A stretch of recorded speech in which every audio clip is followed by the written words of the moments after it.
বন্ধুসকল, আজি আমি জানোৱা হওকচোন HIV AIDS-ৰ বিষয়ে। HIV ফুল ফৰ্ম হৈছে হিউমেন ইমিউনোডেফিচিয়েঞ্চি ভাইৰাছ। আনহাতে AIDS-ৰ ফুল ফৰ্ম হৈছে একুৱাৰ্ড ইমিউনোডেফিচিয়েঞ্চি চিণ্ড্ৰম। এই ৰোগ পোনপ্ৰথমে 1980 চনতেই চিনাক্তকৰণ কৰা হৈছিল। আচলতে HIV হৈছে এবিধ ভাইৰাছ। যেতিয়া আমাৰ দেহত সোমায় তেতিয়া ই আমাৰ দেহত আক্ৰমণ কৰি আমাৰ ৰোগ প্ৰতিৰোধ কৰাৰ ক্ষমতা অৰ্থাৎ ইমিউন ছিষ্টেমটো সম্পূৰ্ণৰূপে ধ্বংস কৰি পেলায়। আৰু ৰোগ প্ৰতিৰোধ ক্ষমতা কমি যোৱাৰ ফলত নতুন নতুন যিকোনো বেমাৰে দেখা দিব পাৰে। যেতিয়া নতুন নতুন কমপ্লিকেশ্যনবিলাকে দেখা দিয়ে তেতিয়া তাক AIDS বুলি কোৱা হয়। আৰু এই AIDS হৈছে HIVৰ শেষৰ স্তৰ। এতিয়া আমি জানোৱা হওকচোন এই HIV AIDS ৰোগৰ উৎসসমূহনো কি কি? ইয়াৰ উৎসসমূহ হৈছে ব্লাড, চিমেণ্ট, CSF আৰু কম পৰিমাণে চকু পানী, লেলাৱতী, প্ৰেচাব, ব্ৰেষ্ট মিল্ক, চাৰ্ভাইকেল এণ্ড ভেজাইনেল ছিক্ৰেশ্যন ইত্যাদি হ'ব পাৰে।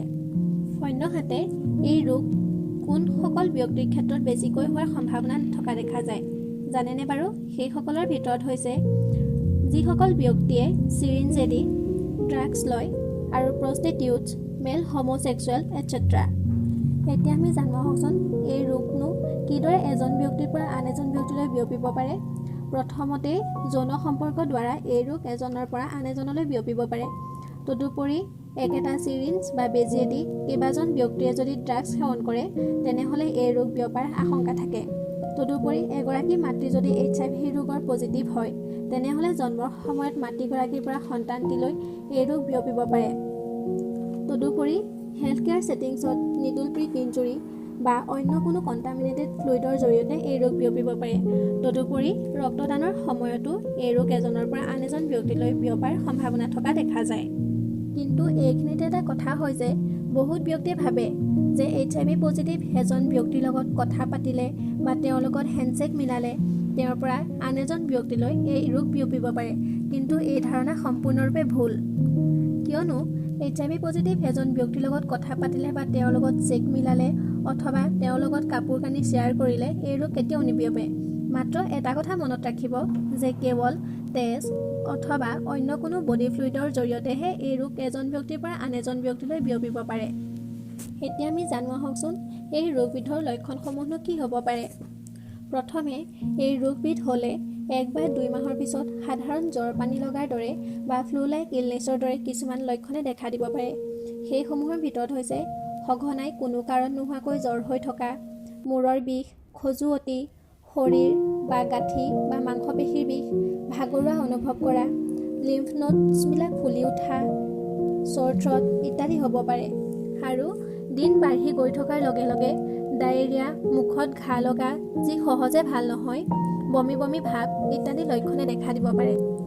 শেষৰ স্তৰত যেতিয়া এজন ব্যক্তিৰ দেহত এই ভাইৰাছ সম্পূৰ্ণৰূপে বিয়পি পৰে তেতিয়া তেওঁৰ ৰোগ প্ৰতিৰোধ ক্ষমতা লাহে লাহে কমি আহিবলৈ ধৰে আৰু কোনো কাৰণ নোহোৱাকৈ ভাগৰুৱা অনুভৱ কৰিব, ৰাতি বেছিকৈ ঘমাৰ লগতে সঘনাই জ্বৰ হ'ব, ৰেপিড ৱেইট লছ হ'ব।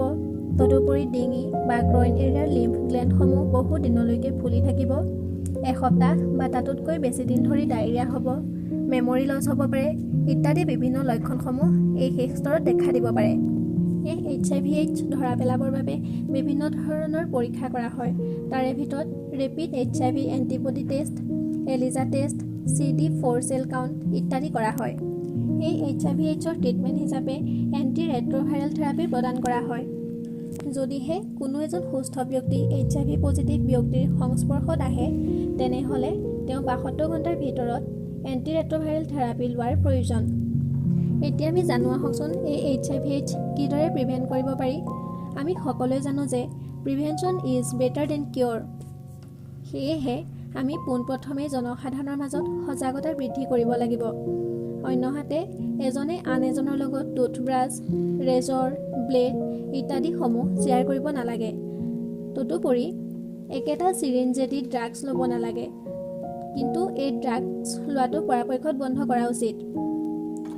এজন ব্যক্তিয়ে বহুজনৰ লগত কেতিয়াও যৌন সম্পৰ্ক ৰাখিব নালাগে। তদুপৰি চাৰ্কামচিজন কৰাৰ সময়ত সদায় মেডিকেল ছুপাৰভিজনৰ আণ্ডাৰত কৰিব লাগে। ৰক্তদান কৰাৰ আগত সদায় ৰক্ত পৰীক্ষা কৰি ল'ব লাগে। অন্যহাতে avoid unprotected sex and always follow' safe sex practice. এইসমূহ যদি মানি চলা হয় তেনেহ'লে আমি সকলোৱে এখন HIV মুক্ত সমাজ গঢ়ি তুলিব পাৰিম।